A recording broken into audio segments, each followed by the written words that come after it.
আর সামনে যান না, এর থেকে ভালো ছবি আর লাগে না।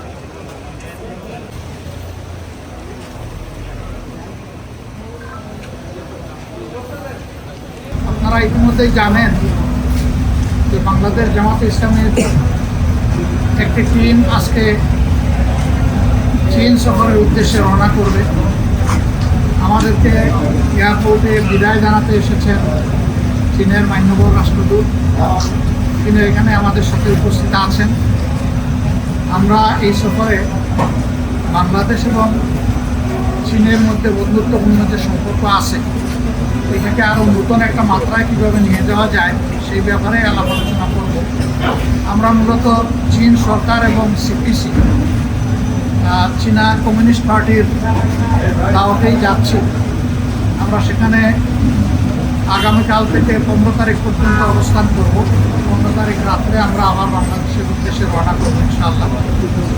আমাদের এই অভিযাত্রায় আমরা 8 জন একসাথে আছি। আমাকে আপনারা সবাই চিনেন। এছাড়াও আমার আরও 7 জন সঙ্গী ইনশাআল্লাহ যাচ্ছেন, আমরা একসাথেই যাচ্ছি। আপনারা দোয়া করবেন দেশ এবং জাতির স্বার্থে আমাদের এই সফর যেন সফল হয় এবং কল্যাণ বয়ে আনে। চীনের সাথে আমাদের সম্পর্ক দীর্ঘদিনের, আর এমন একটা সরকার এবং দলের দাওয়াতে আমরা যাচ্ছি তার যত সব মশার বিরুদ্ধে সুরক্ষা দিতে এলো বসুন্ধরা এক্সট্রিম অ্যারোসল। মশার বিরুদ্ধে এক্সট্রিম সুরক্ষা। কমিউনিস্ট পার্টি চায় না, যাদের ঐতিহ্য রয়েছে 103 বছরের পূর্বে। এই সময় ধরে তারা কাজ করছেন এবং সরকারেও তারা দীর্ঘদিন ধরে আছে। তাদের আশ্চর্যজনক উত্থান ইকোনমির ক্ষেত্রে এটা আসলে বিশ্বের জন্য একটা শিক্ষণীয় বিষয়।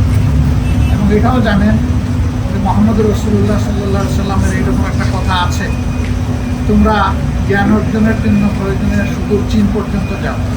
অন্য কোনো দেশের নাম না বলে চীনের কথা কেন বলেছে?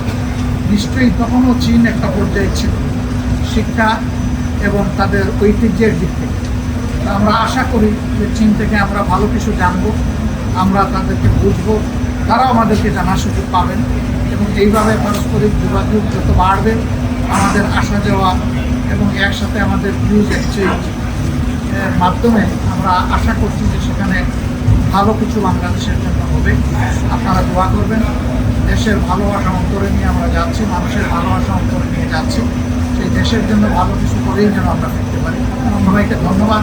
Now I request his Excellency the honourable ambassador of China, he will address our journalists.